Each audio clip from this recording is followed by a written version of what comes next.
नमस्कार साथियों, कैसे हैं आप सभी। आप सभी स्वस्थ होंगे, कुशल होंगे। तो साथियों, आज हम पढ़ने वाले हैं 6th क्लास का पहला पाठ रुचिरा, जो हमारी संस्कृत की पाठ्य पुस्तक है। उसका प्रथमः पाठः, पहला पाठ, जिसमें दिया हुआ है शब्द परिचय 1। ये शब्द परिचय का भाग 1 है। मतलब इसमें आपका दिया होगा पुल्लिंग। इसमें क्या दिए हुए हैं? पुल्लिंग शब्द दिए हुए हैं। जैसा हमने हिंदी में पढ़ा था कि जो पुरुष जाति का बोध कराते हैं वो पुल्लिंग होते हैं। तो पुल्लिंग शब्द कौन से हैं? संस्कृत में पुल्लिंग शब्द वो हैं जिनके बाद में विसर्गे लगी हुई मिले, तो वो आपका पुल्लिंग शब्द है और जो पुरुष जाति का भी बोध कराता है। जैसे कि बालक है, छात्र शब्द है, छात्रः, बालक शब्द है, बालकः। ये सभी क्या हैं? पुल्लिंग शब्द हैं। और इसकी हमें जो प्रथमा विभक्ति है उसका पता होना चाहिए। जैसे कि बालकः, बालकौ, और बहुवचन बनेगा बालकः। क्या बनेगा? बालकः।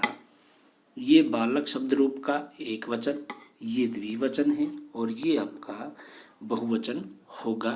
तो देखिए, इसके पश्चात कुछ शब्द इसमें प्रयोग होंगे। जैसे कि एषः। एषः शब्द पुल्लिंग के लिए प्रयोग करते हैं और वह समीप के लिए प्रयोग करते हैं। एषः शब्द किसके लिए है? नज़दीक के लिए है, समीप के लिए है और पुल्लिंग के लिए ये प्रयोग करते हैं। दूसरा शब्द है सह। सह शब्द का मीनिंग होगा वह, और वह होता है दूर के लिए। जैसे कोई चीज़ नज़दीक होती है तो उसे हम कहते हैं यह, और जो चीज़ दूर होती है उसको हम कहते हैं वह। तो नज़दीक के लिए या समीप के लिए प्रयोग करेंगे एषः और दूर के लिए प्रयोग करते हैं सह। तो देखिए, अब हम अपना पाठ शुरू करते हैं। सबसे पहले दिया हुआ है एषः कः। एषः कः। एषः का मतलब है यह और कः का मतलब क्या है? कौन। ठीक है, एषः का मतलब है यह और कः का मतलब है कौन। एषः कः, यह क्या है, कौन है या क्या है। ठीक है, दोनों के सेंस में यूज कर सकते हैं। तो एषः कः, यह क्या है, यह क्या है, इसके बारे में ये प्रश्न पूछा है। तो दूसरे लाइन में कहता है एषः चषकः।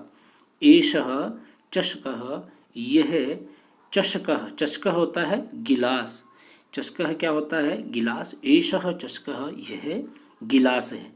किम एषः बृहत्, क्या यह। बृहत् का मतलब होता है बड़ा। बृहत् का मतलब क्या है? बड़ा। क्या यह बड़ा है? प्रश्न पूछ लिया कि यह बड़ा है या छोटा है। इस तरीके से प्रश्न पूछ रहा है कि किम एषः बृहत्। किम का मतलब है क्या। किम का मतलब कि क्या होगा? क्या। एषः, यह, बृहत्, बड़ा है।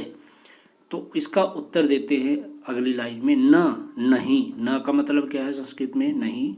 एषः, यह, लघुः। लघु का मतलब है छोटा। यह छोटा है।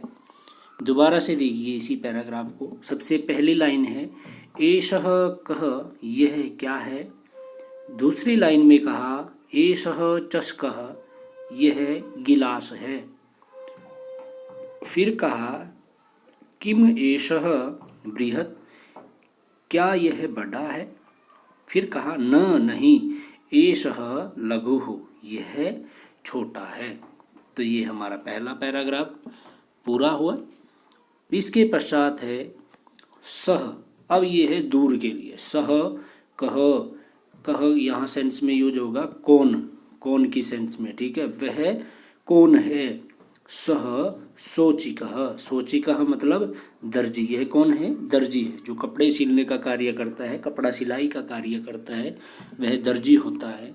सह शोचिकः, वह दर्जी है।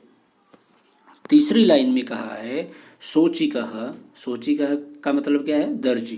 किम, क्या करोति करता है, करोति का मतलब क्या है, करता है। सोचिकः किम करोति, दर्जी क्या करता है। इसमें भी प्रश्न पूछ लिया। इससे अगली लाइन में भी प्रश्न पूछ रहा है, क्योंकि जिसके बाद ये चिन्ह लग जाता है प्रश्नवाचक चिन्ह, तो उसमें प्रश्न पूछा जाता है। अगली लाइन में किम क्या सह वह खेलती खेलता है, क्या वह खेलता है, न नहीं, न का मतलब क्या है, नहीं, सह वस्त्रम सीव्यति वह वस्त्र सीलता है। दर्जी क्या काम करता है, सिलाई का कार्य करता है, वह वस्त्र सीलता है। दोबारा से देखिए, सह वह कह कौन है, सह कह वह कौन है, सह सोचिकः वह दर्जी है। सोचिकः किम करोति, सोचिकः किम करोति दर्जी क्या करता है, किम सह खेलति क्या वह खेलता है, किम क्या सह वह खेलती खेलता है, न नहीं, न नहीं, सह वस्त्रम सीव्यति वह वस्त्र सीलता है। इससे अगला पैराग्राफ देखते हैं। इसमें क्या कहा, देखिए इस चित्र के बारे में ये बता रहा है। एतौ कौ, एतौ कौ।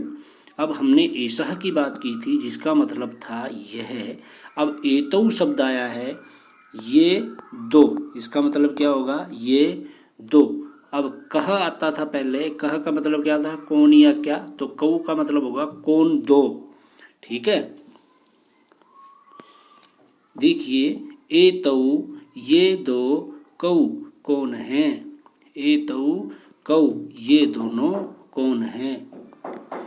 एतौ शुनकौ स्तः ये दो कुत्ते हैं, ये दो कुत्ते हैं। स्तः का मतलब क्या है, हैं। अस्ति होता है, क्रिया है एक के लिए। स्तः का मतलब है हैं दो के लिए, और संति का मतलब है हैं ये बहुत सारों के लिए। जैसे एक बच्चा खेलता है तो अस्ति आ जाएगा, दो बच्चे खेलते हैं स्तः ये आ जाएगा, और बहुत सारे हैं तो संति आ जाएगा। जैसे जैसे हम पढ़ते जाएंगे तो ये धीरे धीरे हमारी समझ में आते रहेंगे। देखिए एतौ कौ ये दोनों कौन हैं, एतौ शुनकौ स्तः ये दो कुत्ते हैं, या ये दोनों कुत्ते हैं। किम एतौ गर्जतः किम क्या एतौ ये दोनों गर्जतः गर्जते हैं, क्या ये दोनों गर्जते हैं। अब गर्जते कौन है, हाथी। ठीक है, इसके बाद क्या कहा, न नहीं, एतौ ये दोनों ऊंचाई जोर से बुक्कता बुक्कता क्या करते हैं, भौंकते हैं। कुत्ते क्या करते हैं, भौंकते हैं, तो ये जोर से भौंकते हैं।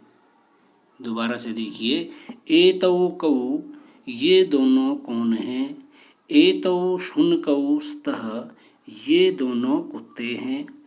किम एतौ गर्जतः क्या ये दोनों गर्जते हैं, न नहीं, एतौ ऊंचैः बुक्कतः ये दोनों जोर से भौंकते हैं। ठीक है, इसके पश्चात देखिए, दूर के लिए और दो के लिए, द्विवचन के लिए, तौ कौ, तौ का मतलब क्या होगा यहाँ पर, वे दोनों या वे दो। ठीक है, और कौ कौन दो। ठीक है, तौ कौ वे दोनों कौन हैं, तौ बलिवर्धौ स्तः वे दोनों बैल हैं, वो दोनों बैल हैं। ये दोनों क्या हैं, बैल हैं, इनकी बात कर रहा है। ठीक है, क्योंकि ये तो कौन है, ये किसान है, कृषकः किसान है, और ये दोनों क्या है, बैल हैं, तो ये इन दोनों की बात कर रहा है। ठीक है, इसके पश्चात है, ये दोनों कौन है, बैल। तौ कौ वे दोनों कौन है, तौ बलिवर्धौ स्तः वे दोनों बैल हैं। किम क्या, तौ वे दोनों धावतः दौड़ते हैं। क्या वे दोनों दौड़ते हैं? इस चित्र में देखिए, क्या ये दौड़ रहे हैं? नहीं दौड़ रहे। न नहीं, तौ वे दोनों अक्षेत्रम खेत को कर्षतः क्या कर रहे हैं? जोत रहे हैं। वे खेत को जोत रहे हैं। इसके पश्चात है अगला पैराग्राफ, देखिए ये आ गया अगला पैराग्राफ। एते के, अब एते शब्द आया है, पहले था एषः, ये नज़दीक के लिए था, एक के लिए, फिर आया एतौ। इन शब्दों को हमें याद करना है, ये नज़दीक के लिए और दो के लिए आया है, द्विवचन के लिए। अब आ गया एते, ये नज़दीक के लिए है और बहुत सारों के लिए, जो दो से ज़्यादा हैं उनके लिए। क्या शब्द आया? एते, ये दो से ज़्यादा के लिए है। तो देखिए, एते के, ये सब क्या हैं? ये सब क्या हैं? एते स्यूतः सन्ति, एते स्यूतः सन्ति, ये सब थैले हैं, बैग हैं। ठीक है, ये सब थैले हैं। इसके पश्चात किम क्या, एते ये सब हरितवर्णः, क्या ये सब हरे वर्ण के हैं, हरे रंग के हैं? प्रश्नवाचक चिन्ह है, इसलिए प्रश्न पूछा गया है। किम क्या, एते ये सब हरितवर्णः हरे रंग के हैं। अगली लाइन में क्या कहा? नहीं नहीं नहीं, एते ये सब नीलवर्णः सन्ति, नीले रंग के हैं। ये किस वर्ण के हैं? किस रंग के हैं? नीले रंग के हैं। दोबारा से देखिए, एते के ये सब क्या हैं? एते स्यूतः सन्ति, ये सब थैले हैं। किम क्या, एते ये सब हरितवर्णः हरे वर्ण के हैं, हरे रंग के हैं। न ही नहीं, एते नीलवर्णः सन्ति, ये नहीं, ये सब नीलवर्णः सन्ति, नीले रंग के हैं। अगला पैराग्राफ देखिए, ते के, अब जो ये ते शब्द आया है, ये आया है सभी के लिए, वे सभी जो दूर हैं उनके लिए। ठीक है, वे सभी।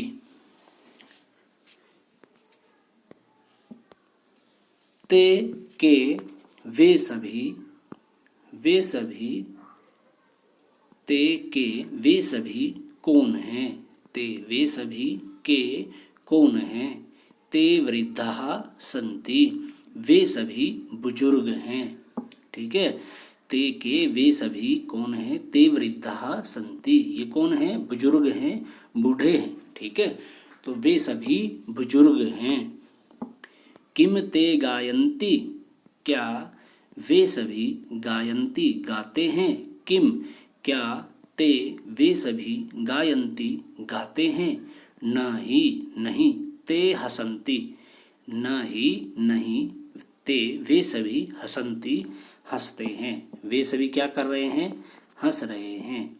ते हसन्ति, वे सभी हंसते हैं। तो प्यारे साथियों, बच्चों, ये था हमारा 6th क्लास का पहला पार्ट, जिसमें हमने इसकी हिंदी पढ़ी। तो आप सभी इस वीडियो को देखिए और इसका अनुवाद समझिए।